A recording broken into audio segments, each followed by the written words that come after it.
Hey guys, it's Sean back with another scary video. I hope you're ready, because the Skinwalkers are waiting.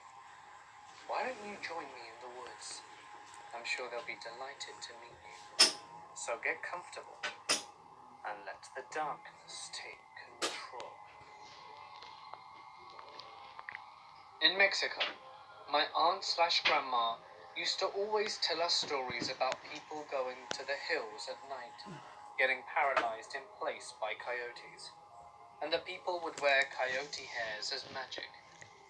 My mum and many others had been followed by large black dogs, and sometimes their paths blocked. My grandma used to always put scissors in the shape of a cross above our doorway. It was said to keep witches away. I have heard of many people talking about an Indian that lives in the hills past the mine. They say that they bring the guy food, and he tends to stay away from people. And he speaks broken Spanish. Everyone talks about witches living out there beyond the village in the hills. Their cartel members hire them to put curses on their enemies. I heard that the cartels would even kidnap kids and give them to the witches as payment. Near our village, there's an abandoned mine where people always go for hikes. One night, and through an oasis. This trek, we started at 11 p.m. and we got home at 7 a.m. Nothing happened that night, and it was also the last year I saw my uncle the way I used to look up to him. He was an outdoorsy type with a missing finger, and always carried a large knife, a rifle, and was broad and unrelenting. And I always compared him to Crocodile Dundee, and we used to always go on hikes when herding sheep. I had trouble keeping up with him, but he knew the land very well, and moved through the rocky hills with agility. After the years this happened, the following year I visited, he had become the laughing stock of the town. A drunk, skin and bones, teeth falling out, a weak man who was always shaky. The heir to my grandparents' land. He had been respected before, along with my other uncles. Now even they looked down on him and were embarrassed. Only last year had I seen him at his peak. When we went on that 8-hour hike to go hare hunting, the moon was full and everything out of the hills was illuminated. On our hike I asked him, what would we do? Let me tell you now, there's just a skinwalker down there. Rory, I guess. Saw a coyote. He joked and said that coyote hairs are good luck, and he'd wear one on his belt to get better luck with the ladies. Then he followed it by saying they're more scared of us than we are of them. I'll skip everything leading up to it, but we have 2 dogs with us, both German Shepherds. One of our dogs went ahead to the mine, which was still a good 10 minutes from sight.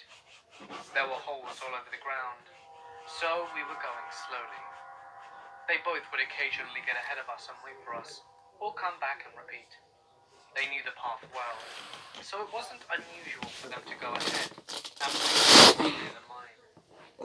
At this point it was around 3 a.m. Right as we were reaching it, we saw a big white owl flying overhead, and my uncle joked that it was a witch. Hang on! We still didn't see the other dog that had gone ahead. But Tambo, the one that stayed alongside us, wouldn't stop growling at it. It was growling like that earlier, when the dogs had found a rattlesnake, so I didn't think much of it. I had a very uneasy feeling in my stomach though. I told my uncle, I said I was going to go check if the mine was flooded, while he was looking for Fiorelisi, the other dog. While I was inside with the flashlight, I didn't hear any bats. Usually you would hear them chirping away. It was eerie silent. I wanted to make it to the end, where there was some writing on the walls. But just as I thought, it was flooded a fourth of the way in, and I hadn't explored the other paths that forked out yet. This next part sent shivers up my spine, and I still remember my body tensing up. While walking, my shoes got wet, and they were making a squeaking noise as I walked. When I saw it was flooded, I turned around to head back. My flashlight began dimming. I wasn't worried because that happened when you went in deep. It was just weird that it hadn't happened earlier. Looking back at it, I hadn't even gone deep enough for it to start dimming yet. I stopped walking, but I could still hear shoes squeaking. They were coming from behind me. It was the exact same noise my shoes were making. It sounded squishy and rubbery. I was completely frozen in place for a split second, just to make sure it wasn't an echo. Nope. It was getting closer too, and coming from one of the forked paths. The wet squeaking sounded like my shoes. Then I heard someone say, "Tambo?" in an almost mocking manner. At least I think I did, because it didn't sound right. I flashed my flashlight towards it. I panicked. Only my uncle had a rifle on him. The one I usually used was lent out to someone. All I had was a slingshot. I grabbed it for the sling so that I could fling the whole thing, and I didn't have a rock. I really can't describe what I saw, because every time I try to remember, it just looks like a tall blur with a smile. I just remember it moving like it was jerking around. I don't know if it had yellow eyes, because it could have easily just been the reflection of the flashlight. But it looked like a person if they were out of focus. I threw my slingshot at it, and it just made a noise like a screeching tire. I ran, and ran, and ran, and rolled my ankles, and I kept on running without looking back. When I went outside, I saw Tambo growling at me. And ending the video with Super Ma.